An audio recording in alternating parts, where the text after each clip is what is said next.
दोस्तों, ये कहानी है त्रिया चरित्र की। जो भी मनुष्य इस कहानी को पूरा सुनता है वह कभी भी अपने जीवन में धोखा नहीं खाएगा। इस कहानी को सुनने के बाद आप अपने जीवन में बहुत बदलाव ला सकते हैं। इस संसार में ऐसी औरतें भी हैं जो सुंदर और सुशील औरतों को भी बदनाम कर देती हैं। आपसे निवेदन है कि कहानी को पूरा अवश्य सुने, क्योंकि मित्रों, ये कहानी आपको बहुत अच्छी जानकारी और सीख दे करके जाएगी। तो चलिए कहानी शुरू करते हैं। बहुत समय पहले की बात है। किसी राज्य में एक राजा रहा करता था। वह राजा बहुत ही धर्मात्मा राजा था। उसकी राज्य की चर्चाएं बहुत दूर दूर तक फैली हुई थी। उस राजा का पुत्र था जिसकी उम्र कुछ ज्यादा नहीं थी, 12 या 13 वर्ष होगी। वह राजकुमार बड़ा ही सुंदर था।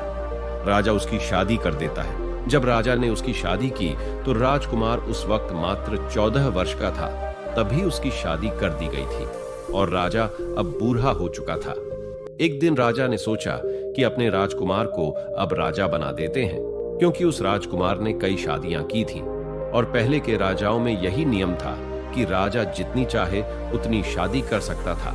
वह राजा अपने पुत्र राजकुमार को राजा बना देता है। उसकी शादी हो चुकी थी और एक नहीं बल्कि राजकुमार की 7 शादी हो चुकी थी।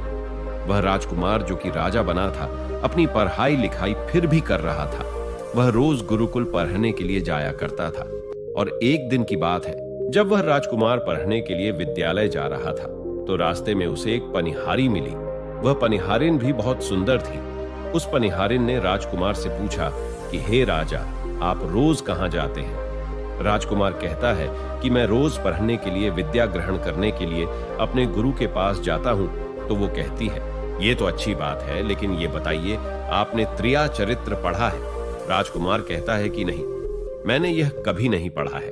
फिर पनिहारिन कहती है कि आप त्रिया चरित्र अवश्य पढ़ो। राजकुमार कहता है कि यह त्रिया चरित्र क्या होता है?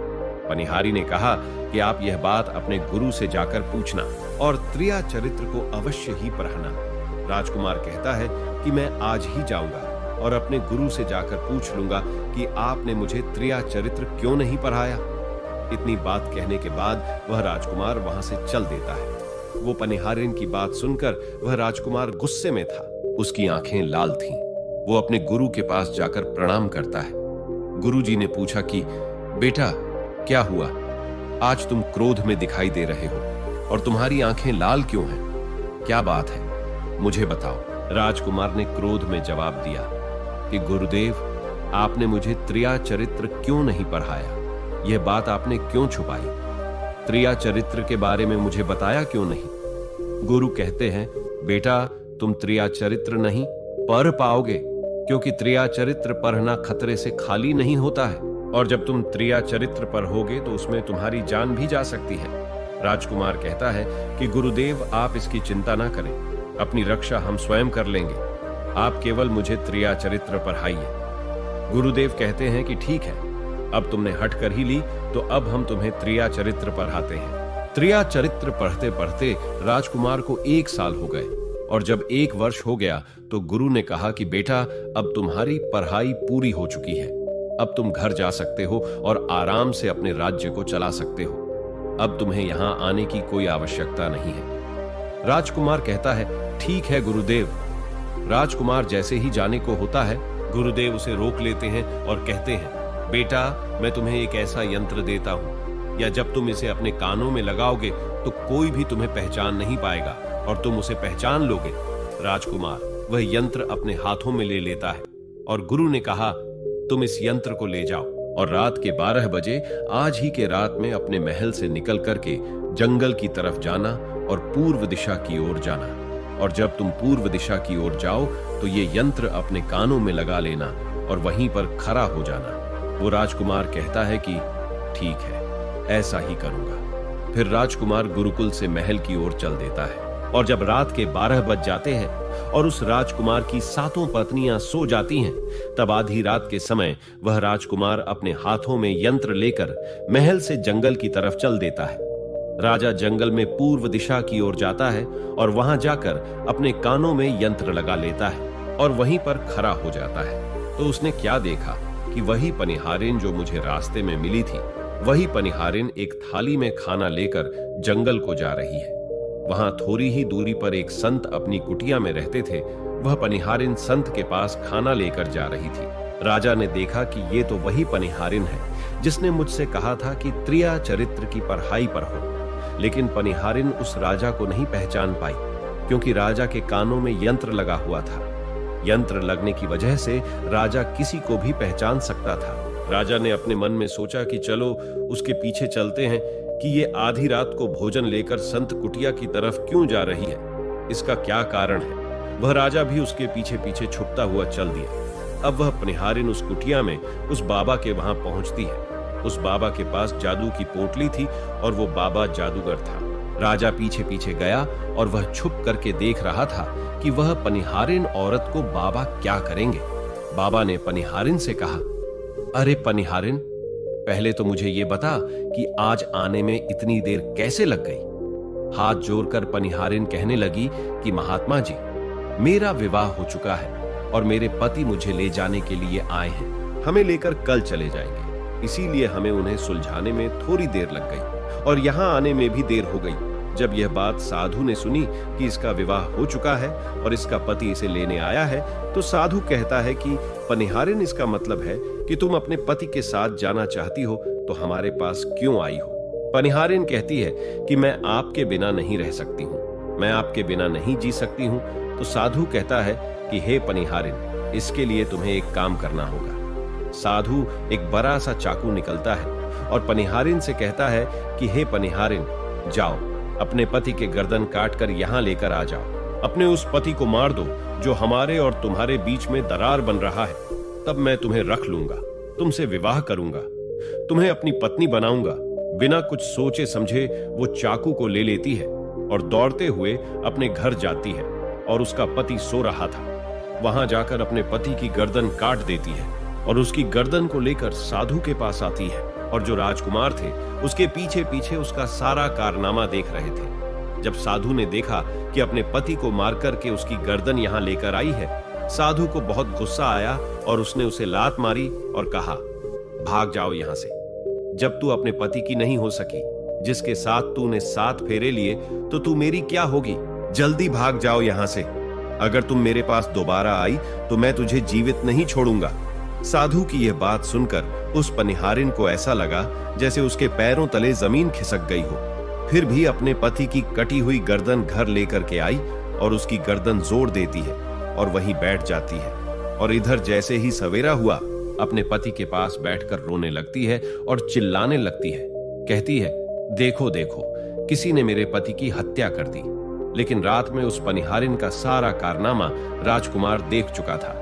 इधर सारे गांव वाले पनिहारिन के घर चले जाते हैं और उसके पति की लाश को लेकर गांव के बाहर जाते हैं उसका दाह संस्कार करने के लिए। और वो पनिहारिन भी पीछे से भागती हुई रोती हुई चली जा रही थी और उधर राजकुमार भी जा रहे थे जो कि अपने राज्य के राजा बन चुके थे। पनिहारिन भागती हुई चिल्लाती हुई पहुंची और कहने लगी, मैं सती बनूंगी, क्योंकि अगर जब मेरे पति ही नहीं रहे तो ऐसे जीवन का क्या फायदा। मैं इन्हीं के साथ सती हो जाऊंगी। राजा को उसकी बातें सुनकर हंसी आ जाती है और राजा कहता है, त्रिया चरित्र जाने ना कोई और खसम मेरी के हुए सती।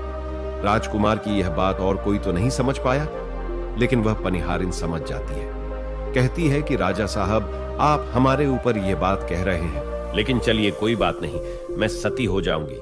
लेकिन पनिहारिन जाते जाते कहती है, मैं तुम्हें एक बात बताती हूं। राजकुमार कहता है, क्या बताओ। पनिहारिन कहती है कि राजा साहब, आप जब चटाई पर बैठें तो उस चटाई को झाड़ कर बैठना। राजा कहता है कि यह पनिहारिन क्या कह रही है, मैं तो राजा हूं, मुझे चटाई पर बैठने की क्या आवश्यकता है। पनिहारिन कहती है कि नहीं, जब भी तुम्हें कोई नौबत आए चटाई पर बैठने की तो तुम चटाई को झाड़ कर बैठना। राजकुमार कहता है कि चलो ठीक है, अगर तुम कह रही हो तो मैं ऐसा ही करूंगा।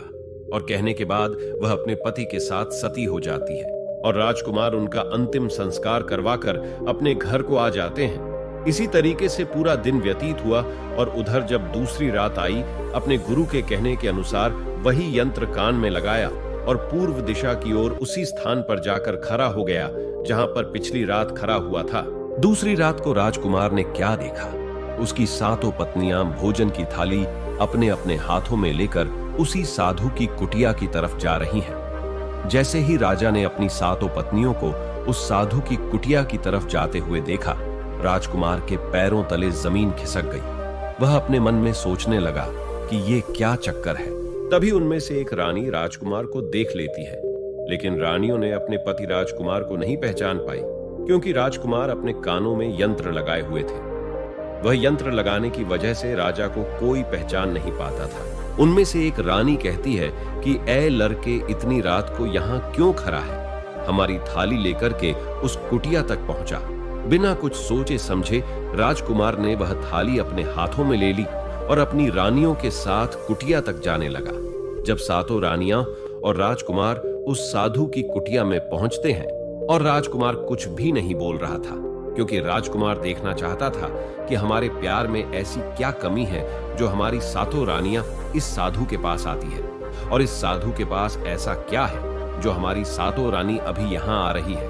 वह राजकुमार छुप करके सब जानना चाहता था। इधर जब वह सातों रानियां राजकुमार को लेकर साधु के पास पहुंची, तो महात्मा राजकुमार को देखकर कहता है कि ये कौन है? तो सातों रानियां कहती हैं कि महात्मा जी, यह बालक हमें रास्ते में मिला, इसने हमारी सहायता की तो हम इसे अपने साथ लेकर आ गए। रानी कहती हैं कि एक काम करते हैं, इसे आज रात यहीं रहने देते हैं, कल सुबह होते ही यह चला जाएगा। वो साधु उनकी बातों को मान लेता है। वह साधु अपने एक शिष्य को बुलाता है और उससे कहता है कि आज रात के लिए इस बालक की रुकने की व्यवस्था कर दो। वह शिष्य राजकुमार को लेकर एक कमरे में जाता है। उस कमरे में एक चटाई बिछी हुई थी। शिष्य कहता है कि देख भाई, आज तुझे चटाई पर सोना पड़ेगा। वह शिष्य राजकुमार को इतना कहकर वहां से चला जाता है। राजकुमार उस कमरे में अकेला पड़ जाता है। अपने मन में सोचता है कि आज तो नौबत आ ही गई चटाई पर सोने की। राजा कहता है, चलिए कोई बात नहीं, आज की रात हम चटाई पर ही गुजार लेंगे। राजकुमार जैसे ही चटाई पर बैठने ही वाला था, उसे पनिहारिन की बात याद आ गई। वो सोचने लगा कि पनिहारी ने मुझसे कहा था कि जब भी तुम्हें चटाई पर बैठने की नौबत आए, तुम चटाई को अवश्य झाड़ लेना। चलो आज पहले झाड़ ही लेते हैं, हो सकता है इसका कोई राज हो। जैसे ही राजा ने चटाई उठाई तो उसने क्या देखा? उसने देखा कि एक बहुत बड़ा भयानक कुआं है। जब उस कुएं को देखा तो राजा के होश उड़ गए। राजा उस कुएं के अंदर झांक कर देखता है। राजा को अंदर बहुत सारे कैदी दिखाई देते हैं, जिन्हें उस्तादों ने अंदर कैद करके रखा था। उन कैदियों में से एक आदमी ने राजकुमार को पहचान लिया।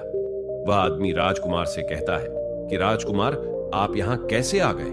राजकुमार कहता है कि धीरे बोलो, नहीं तो सब पोल पट्टी खुल जाएगी। तब सभी कैदियों ने कहा कि राजा साहब, आप यहाँ से भाग जाए। हम तो यहाँ से निकल नहीं पाए, लेकिन आप यहाँ से भाग जाए, नहीं तो आपका भी यही हाल हो जाएगा जो कि हमारा हुआ है। आप भी यहाँ फंस जाएंगे, आपको भी पकड़कर ये साधु इसी में डाल देगा। आप जितना जल्दी हो सके यहाँ से भाग जाए। राजा जब उस कमरे के अंदर गया था तो अपने कान में से यंत्र निकाल लिया था, और जब राजा वहां से भागा तो अपने कान में यंत्र लगाना भूल ही गया। राजा को भागते हुए उन रानियों ने और साधु ने देख लिया था। रानियों ने जब राजा को भागते हुए देखा तो रानी कहती है, यह तो हमारे पति हैं। महात्मा से कहती हैं कि महात्मा जी, अब तो हमारी सारी पोल पट्टी खुल जाएगी। यह तो हमारे पति है और वह भागे जा रहे हैं। उन्होंने हमें यहाँ देख लिया है, अब हमारा क्या होगा? वह साधु कहता है कि तुम यहाँ क्या देख रही हो, जल्दी जाओ और अपने पति को पकड़ कर लाना। तो रानियां राजकुमार को पकड़ने के लिए दौड़ी दौड़ी जाती हैं, लेकिन वह राजकुमार जो राजा था इतना तेज था कि वह अपने महल जा पहुंचा, और घबराई रानियों के तो होश उड़ गए। फिर वापस उसी बाबा के पास आती है और बाबा से कहती है कि महाराज, अब तो हमारे पति हमें जीवित नहीं छोड़ेंगे। हम जैसे ही घर जाएंगे वो हमारी जान ले लेंगे। हे महात्मा, आप हमें बचा लीजिए, इसका कोई उपाय कीजिए। तब जाकर वह साधु रानियों को एक जादुई कील देता है और कहता है कि जब तुम जाओ तो अपने पति को बहला फुसलाकर उसके माथे में यह जादुई कील घुसा देना। तुम्हारे पति को ढेर बना देगा और तुम साथ मिलकर उसे मार देना। बस कहानी खत्म हो जाएगी और तुम सातों रानियों बच जाओगी। सब रानियां तैयार हो जाती हैं। वो सातों रानियां साधु की बात मान लेती हैं और जादुई कील लेकर महल आती हैं। वह सातों रानियां आपस में विचार करती हैं कि राजा सबसे ज्यादा प्रेम सबसे छोटी वाली रानी को करते हैं, तो वह 6 रानियां मिलकर जादू वाला कील छोटी रानी को दे देती है और कहती है, ये लो, तुम्हारा काम है, तुम किसी भी तरह राजकुमार के सर में ये कील गाड़ देना। तो छोटी वाली रानी कहती है, ठीक है, और छोटी वाली रानी वह कील ले लेती है। जब राजा ने उन 7 रानियों को आते हुए देखा तो क्रोध में कहा कि पहले तुम यहीं रुको, पहले मुझे ये बताओ कि हमारे राज्य में और हम में ऐसी क्या कमी है कि तुम आधी रात को उस साधु के पास जाते हो, इसका क्या कारण है? पहले तुम मुझे ये बताओ। तो 7 रानियां हाथ जोड़कर कहती हैं, महाराज, हमें माफ कर दीजिए, हमें लगता है कि उस साधु बाबा ने हम पर कोई जादू टोना कर दिया था, इसीलिए हमसे ऐसी गलती हो गई, आइंदा ऐसी गलती हमसे कभी नहीं होगी। छोटी रानी की ऐसी बातें सुनकर राजा उनकी बातों को मान लेता है, क्योंकि वह राजा छोटी रानी से बहुत प्रेम करता था। वह राजा भी सोचने लगता है कि शायद उस बाबा ने ही इन पर कोई जादू टोना किया होगा, और अपनी 7 पत्नियों को माफ कर देता है और कहता है, ठीक है, तुम अपने कमरे में चली जाओ। सबसे छोटी रानी, जिससे राजकुमार बहुत प्रेम करता था, वह राजकुमार को खाना खिलाती है और राजकुमार को सुला देती है। जब वह राजा सो गया तो वह 6 रानियां भी वहीं आ जाती हैं। सबसे छोटी रानी जो थी वह जादुई कील निकालती है और राजा के सर में गुस्सा देती है। छोटी रानी ने कील जैसे ही ठोकी, राजा पूरा तेजी से उठा, लेकिन इतने समय में वह ढेर बन चुका था। अब उस राजा में इतनी शक्ति नहीं थी कि उन रानियों से मुकाबला कर सके। वह 7 रानियां उस राजा को पकड़ने लगी। राजा फिर भी हिम्मत नहीं हारा और अपने महल की खिड़की से कूदकर राजा भागते भागते अपने गुरु के पास पहुंच गया और कहने लगा कि गुरुजी, मुझे माफ कीजिए, मेरी जान बचाइए, नहीं तो मैं मारा जाऊंगा। गुरु कहते हैं कि बेटा, मैंने तुमसे कहा था कि तुम त्रिया चरित्र मत सीखो, इसमें जान भी जा सकती है। देखा इसका नतीजा। राजकुमार कहता है, गुरुदेव, मुझे माफ कर दो और जल्दी मेरी जान बचाओ, नहीं तो मैं मारा जाऊंगा। मेरी पत्नी ने मेरे सर में जादुई कील ठोकी है, जिसकी वजह से मैं ढेर बन चुका हूं। गुरु ने जब ध्यान से देखा तो कहा कि ये वही कील है जो साधु ने दिया है, मैं तुम्हें अब नहीं बचा सकता। राजकुमार कहता है, नहीं गुरुदेव, ऐसा मत कहिए, मैं आपका शिष्य हूं, आपका कर्तव्य है मेरी जान बचाना। तो अब गुरु कहते हैं कि हे बेटा, मैं तुम्हें बचा तो नहीं सकता, लेकिन एक उपाय है। राजकुमार कहता है, क्या उपाय है गुरुदेव? गुरु कहते हैं कि हम तुम्हें तोता बना देंगे, और जब हम तुम्हें तोता बना देंगे तो तुम सुखवाद राजा के राज्य में चले जाना और वहीं जाकर रहना, क्योंकि सुखवाद राज्य में वह साधु का जादू नहीं चलता है, और तुम्हें जब बहुत प्रेम करने वाली स्त्री मिलेगी तो तुम पुनः राजकुमार बन जाओगे। वह राजकुमार कहता है, ठीक है गुरुदेव, आप हमें तोता बना दीजिए। तो वह गुरुदेव उसे तोता बना देते हैं, और वह तोता बनने के बाद वहां से ऊरा और सुखवाद राजा के राज्य में चला गया। जहां पर बहुत सारे तोता रहते थे, वहीं जाकर रहने लगा, और 7 रानियों उस राजकुमार को खोज रही थी। जब राजकुमार नहीं मिला तो फिर से उस बाबा के पास जाती है और कहती हैं कि बाबा जी, वह रात को राजा भाग चुका है, आप अपनी पोटली निकालिए और देखें कि वह कहां है। तो वह महात्मा अपना पोटली खोलता है और देखने लगता है कि वह राजकुमार तोता बनकर के सुखवाद राजा के राज्य में रह रहा है। वो साधु ये सारी बात रानियों को बताता है। तो रानियां कहती हैं कि स्वामी, अब क्या करें? वह साधु कहता है कि अब तुम अपने राजमहल में जाओ और जाकर के घोषणा कर दो कि जो भी तोता पकड़ करके लाएगा, हम उसे 5 सोने के सिक्के देंगे। 7 रानियों अपने महल पहुंचते हैं और वहां पर घोषणा कर देती है कि सभी बहेलियां से कह दो कि जो भी तोता पकड़कर लाएगा, हम उसे 5 सोने के सिक्के देंगे।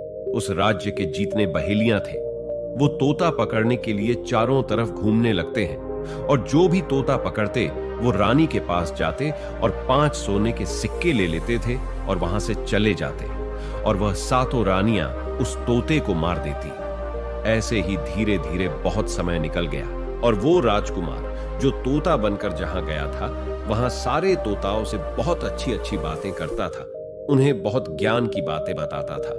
तो सारे तोता को लगा कि यह तोता तो बहुत समझदार है, ये तोता तो बहुत अच्छी अच्छी बातें करता है, इसे हम अपना राजा बना लेते हैं। और सभी तोता मिलकर उसे राजा बना लेते हैं। राजकुमार सभी तोतों का राजा बन जाता है और वही छुप कर रहने लगता है। एक बहेलिया तोता पकड़ते पकड़ते सुखवाद राजा के राज में पहुंच जाता है, और वह उसी पैर के पास पहुंच जाता है जहां पर वह राजकुमार तोता बनकर छुप कर रहता था। जब उस बहेलिये ने इतने सारे तोते को देखा तो अपने मन में सोचा कि अगर हम इतने सारे तोते पकड़कर रानी के पास ले जाएंगे तो हमें बहुत सारी सोने के सिक्के मिल जाएंगे। लेकिन वह बहेलिया सोचता है कि हम इतने सारे तोतों को पकड़ेंगे कैसे। तो जैसे ही सुबह हुई उस पैर से सारे तोता उड़कर दाना पानी के लिए बाहर चले जाते हैं और इधर बहेलिया चाकू से पैर पर चारों तरफ कट लगा देता है जिससे कि पैर से बहुत सारे गोंद निकल जाते हैं। पैर के चारों तरफ ही गोंद हो जाते हैं। जो लोग गोंद के बारे में नहीं जानते, मैं उन्हें बता दूं कि हर पैर पर एक प्राकृतिक गोंद निकलता है जिससे हम कुछ भी चिपका सकते हैं। तो दोस्तों, अब बहेलिया सोचता है कि जब भी वह सारे तोते आएंगे, इस पैर पर बैठेंगे, वह सभी इस पैर में चिपक जाएंगे और मैं आसानी से उन्हें लेकर चला जाऊंगा। बहेलिया वहीं छिप करके देखने लगा और जब शाम हुई सारे तोता वापस आए और वह तोता जैसे ही पैर पर बैठे सभी का पैर उस गोंद में चिपक गया क्योंकि पूरे पैर में गोंद ही गोंद लगा हुआ था। अब तो सारे तोते परेशान हो गए। उनमें राजकुमार जो अभी तोता बना हुआ था वह भी चिपक गया था। सारे तोते राजकुमार से कहते हैं, क्योंकि सारे तोते राजकुमार को अपना गुरु मानते थे, कि आप कुछ भी सोचो, हम सबको बाहर निकालो, नहीं तो सुबह तक बहेलिया आएगा और हमें पकड़ कर लेकर चला जाएगा। वह राजकुमार कहता है कि तुम बिल्कुल चिंता ना करो, जब सुबह वह बहेलिया आएगा तो तुम सभी ऐसा करना कि उस बहेलिया को लगे कि सारे तोते मर चुके हैं और जब सभी तोते को पैर से छुड़ाकर नीचे फेंक दें तो सभी उड़कर भाग जाना। सभी तोता कहते हैं, ठीक है गुरुदेव। सुबह हुई। जैसे ही बहेलिया पैर के पास पहुंचा, सभी तोता ऐसे लटके हुए थे जैसे कि वह सभी मरे हुए हैं। जब बहेलिया तोतों को देखा तो सोचा कि अरे, ये क्या हो गया? ये तो सभी मर गए। अब हमें सोने के सिक्के कैसे मिलेंगे? फिर बहेलिया ने सोचा कि चलो अब इन्हें छुरा देते हैं। बहेलिया पैर पर चढ़ा और उनको छुरा कर नीचे फेंकने लगा। बहेलिया ने सभी तोते को छुरा कर नीचे फेंक दिया, लेकिन जो राजकुमार था, जो तोता बना हुआ था, वह वहीं पर रह गया और नीचे जितने भी तोते थे वो सभी उड़कर भाग गए। बहेलिया ने सोचा, अरे ये क्या हुआ? इस पर सिर्फ एक ही तोता है जो कि मरा लटका हुआ है और जितने तोते को मैंने छुरा कर नीचे फेंके वह सभी उड़कर भाग गए। बहेलिया ने सोचा, इसका मतलब ये सारे तोता ने मिलकर मेरे साथ धोखा किया है। अब वह राजकुमार जो था, जो तोता बना हुआ था, वही सिर्फ पैर पर लटका हुआ था। वो बहेलिया कहता है कि यह सब तुम्हारी चाल है। चलो अब मैं तुम्हें लेकर जाऊंगा और रानी के हाथ बेच दूंगा और मुझे 5 सोने के सिक्के मिल जाएंगे। और इधर वो बहेलिया उस तोता को बेचने के लिए रानी के पास जाने लगता है। रास्ते में वह तोता कहता है, जो कि राजकुमार था, वह बहेलिया से कहता है कि तुम मुझे कहां ले जा रहे हो? तो वह बहेलिया कहता है, मैं तुम्हें बेचने के लिए रानी के पास ले जा रहा हूं। अगर मैं तुम्हें वहां बेच दूंगा तो मुझे 5 सोने के सिक्के मिलेंगे। वह राजकुमार कहता है कि मैं अगर तुम्हें 50,000 सोने के सिक्के दिलाऊं तो क्या तुम मुझे नहीं बेचोगे? बहेलिया कहता है, तुम मुझे 50,000 सोने के सिक्के कैसे दिलाएगा? तोता कहता है कि राजा सुखवाद के यहाँ एक बहुत बड़ा मेला लगता है, तुम मुझे वहीं बेचो, मूल में स्वयं बताऊंगा। बहेलिया उस तोते की बात मान लेता है और रानी के पास बेचने की जगह राजा के राज्य के मेले में तोता को बेचने चला जाता है। और राजा के राज्य में यह नियम था, अगर किसी व्यक्ति का सामान शाम तक नहीं बिके तो वह राजा स्वयं आकर उसे खरीद लेता था। बहेलिया उस तोते को लेकर बाजार में पहुंचा हुआ था। जब कोई व्यक्ति उस तोते को खरीदने आता तो वह पूछता कि यह कितने का है?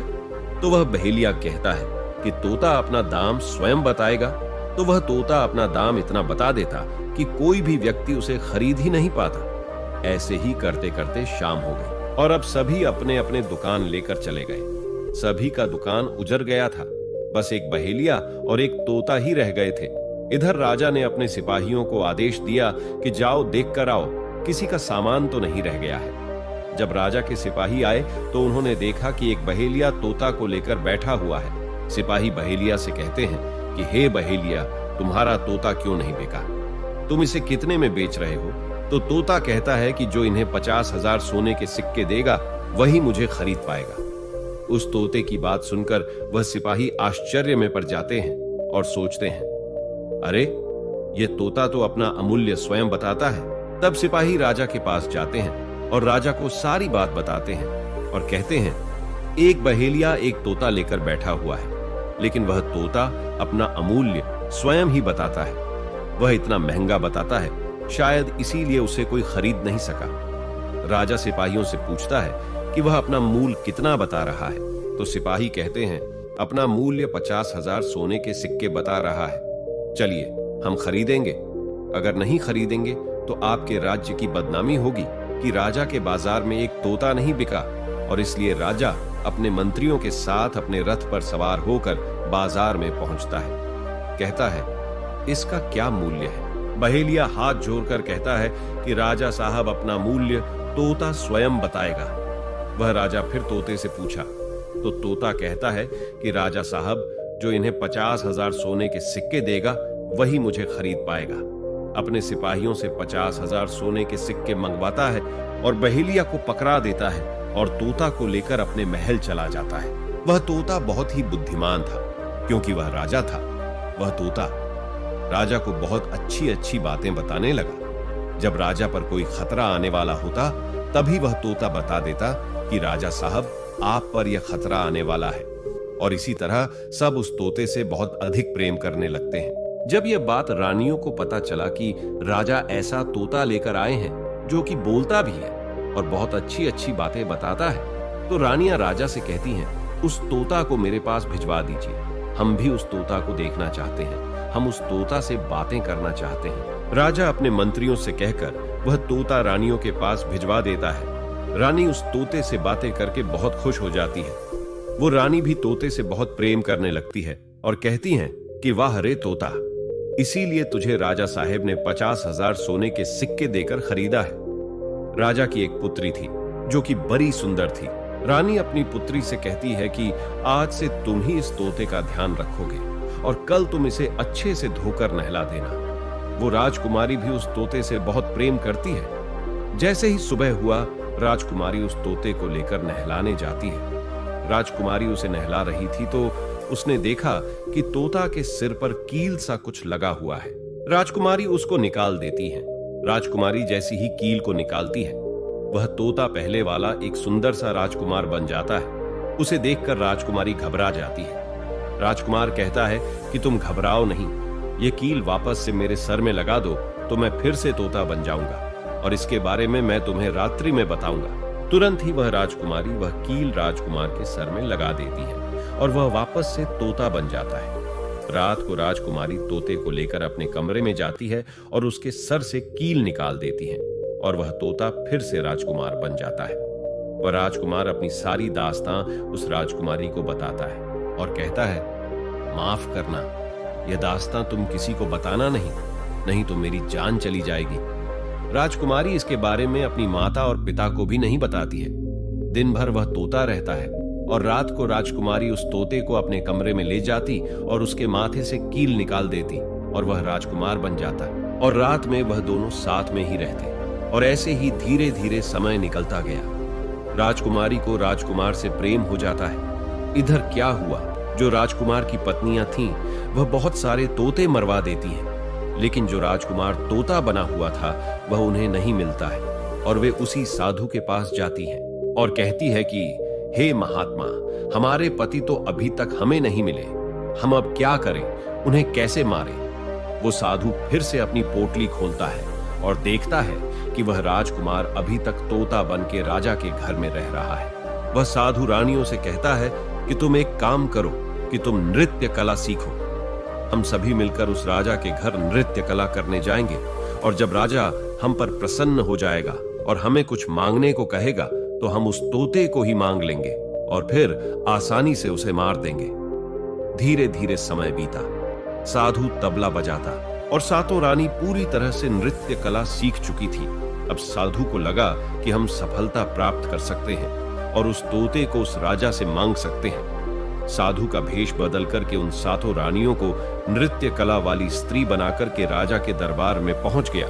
राजा उस साधु से पूछता है कि आप लोग कौन हैं, यहाँ क्यों आए हैं?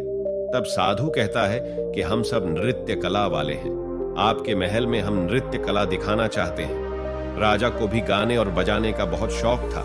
वह मान जाते हैं। उधर वह साधु अपना गाना बजाना चालू करता है। जब उनकी गाने बजाने की आवाज तोता के कानों में पहुंची तो तोता समझ गया कि वह साधु हमारी सातों रानियों को लेकर भेष बदल कर यहाँ पर आ गया है। अब हमारी जान नहीं बचेगी। लेकिन जब राजकुमारी उस तोते को लेकर अपने कमरे में जाती है, उस तोते के सर से कील निकालती है और वह तोता राजकुमार बन जाता है। और वह राजकुमार सारी बातें उस राजकुमारी को बताता है। कहता है कि देखो, जो यह गाने बजाने वाले आए हैं, यह वही साधु हैं। यह गाने बजाने से राजा को खुश कर देगा और बदले में मुझे मांग लेगा और ले जाकर मुझे मार देगा। वह राजकुमार कहता है कि सुनो राजकुमारी, जब राजा आदेश दें कि तोता को लेकर आओ तो तुम मुझे मत देना। जब राजा खुद यही मुझे लेने आए तब भी तुम मुझे मत देना। कहना कि तोता को नहीं दूंगी। और जब राजा ना माने, राजा तुमसे जिद करें और मुझे मांगे, तब तुम गुस्से में आकर के पिंजरे को फेंक देना। उसके बाद मैं अपने बचने का रास्ता हम स्वयं ही ढूंढ लेंगे। राजकुमारी कहती है कि ठीक है। और वहां गाना बजाना हुआ तो राजा प्रसन्न होकर उन्हें कहते हैं कि मांगो, क्या मांगना चाहते हो। वह साधु कहता है कि जो आपके पास तोता है, जो आप कुछ दिनों पहले ही खरीदे हैं, वह तोता आप मुझे दे दो। राजा कहता है ठीक है। राजा अपने मंत्री को आदेश देता है कि जाओ, उस तोते को लेकर आओ। मंत्री राजकुमारी के पास पहुंचता है और कहता है कि ये तोता मुझे दे दो। राजकुमारी कहती है नहीं दूंगी। मंत्री कहता है कि देखिए, आप जिद मत कीजिए। राजकुमारी कहती है कि तुम जाओ और मेरे पिताजी को यहां भेज दो, वह आकर इसे ले जाएंगे। मंत्री राजा को जाकर सारी बात बताता है। राजा स्वयं आता है उस तोते को लेने के लिए। वह राजा जाकर कहता है कि बेटे, यह तोता मुझे दे दो। यह नृत्य कला वाले को देना है जो यहाँ गाना बजाना किए हैं, ये उन्हें देना है। तो राजकुमारी कहती है कि पिताजी, यह तोता मैं नहीं दूंगी। क्रोध में आकर राजा कहने लगा कि बेटी, कैसी बातें कर रही हो, इसे देने का मैंने वादा किया है। जब राजकुमारी ने राजा को क्रोध में देखा तो राजकुमारी को भी गुस्सा आ गया और राजकुमारी गुस्से में पिंजरे को जमीन पर फेंक देती है। वह पिंजरा जैसे ही जमीन पर गिरा, वह टूट गया और तोता जो था वो चावल का दाना बन गया। और जैसे ही साधु को ये बात पता चली, साधु भी तुरंत कबूतर बन जाता है और उस दाने को कबूतर झुकने लगता है। उसमें से जो एक दाना था, बस वही राजकुमार था। जैसे ही वह दाना कबूतर झुकने वाला होता है, राजकुमार बाज बन जाता है और एकदम से कबूतर पर झपटता है और उसे मार देता है। इस तरह से उस साधु की मृत्यु हो जाती है। राजा यह सब देखकर आश्चर्यचकित हो जाता है। उस कबूतर को मारकर फिर से तोता बन जाता है और जो राजकुमारी थी उस तोते से कील निकाल देती है और वह फिर से पहले जैसा राजकुमार बन जाता है। वह राजकुमारी अपने पिता को सारी बात बता देती है। वह राजकुमार कहता है कि देखिए राजा साहब, मैं भी एक राजा हूं और मैं आपकी बेटी से प्रेम करता हूं और मैं उनसे शादी करना चाहता हूं। वह राजा अपनी पुत्री से पूछता है कि बेटी, क्या तुम इससे शादी करना चाहती हो? तो राजकुमारी कहती हैं कि पिताजी, मैं इनसे प्रेम करती हूं। और फिर राजकुमार उस राजा की पुत्री से विवाह करके अपने महल जाता है और जो उनके 7 पत्नियां थीं, उनको पकड़कर बंदी गृह में बंद करवा देता है और राजकुमार खुशी खुशी उस राजकुमारी के साथ रहने लगता है। दोस्तों, जब कोई स्त्री कभी कभी किसी परिस्थिति में चतुराई या चालाकी दिखाती है या दूसरों को बेवकूफ मानते हुए कोई अभिनय, ढोंग या पाखंड करती है, तो इसे ही त्रिया चरित्र कहते हैं, जिसे पढ़ने के बाद राजा को अपनी जान बचाने के लिए क्या क्या नहीं करना पड़ा। क्योंकि राजा को स्त्री के त्रिया चरित्र की पूरी जानकारी हो चुकी थी कि कैसे जब एक स्त्री को अपना स्वार्थ दिखने लगता है तो वह अपने लोगों को भी बेवकूफ बनाकर अपना स्वार्थ को पूरा करती है और उसके साथ रहने वाले लोगों को इसके बारे में भनक तक नहीं लगता कि यह स्त्री त्रिया चरित्र की खेल कर रही है। दोस्तों, आज के टाइम में हर दूसरा लोग त्रिया चरित्र कर रहा है, जिसके अंदर थोड़ा सा भी स्वार्थ है। इसलिए दोस्तों, जो आपके दिल के करीब है उसके बारे में आप पूरी जानकारी रखिए कि उसके अंदर खुद को लेकर कोई स्वार्थ तो नहीं छुपा है, और अगर ऐसा है तो आप उनसे थोड़ा दूर ही रहिए, क्योंकि ऐसे में आपको जिंदगी के हर एक कदम पर धोखा ही मिलेगा। क्योंकि एक स्वार्थी स्त्रियां अपनी स्वार्थ के लिए जिंदगी में कुछ भी कर सकती हैं। तो दोस्तों, आपको ये वीडियो कैसी लगी कमेंट करके जरूर बताएं। वीडियो पसंद आई हो तो लाइक करें, चैनल को सब्सक्राइब करें अपने ऐसे दोस्तों के साथ शेयर जरूर करें जिसे त्रिया चरित्र के बारे में पता ना हो। और दोस्तों, सच्ची श्रद्धा से कमेंट में जरूर लिखें जय श्री राम, जय हनुमान, साथ ही देवों के देव हर हर महादेव सदैव आप पर अपनी कृपा बनाए रखे। प्रिय मित्रों, वीडियो को अंत तक देखने के लिए धन्यवाद।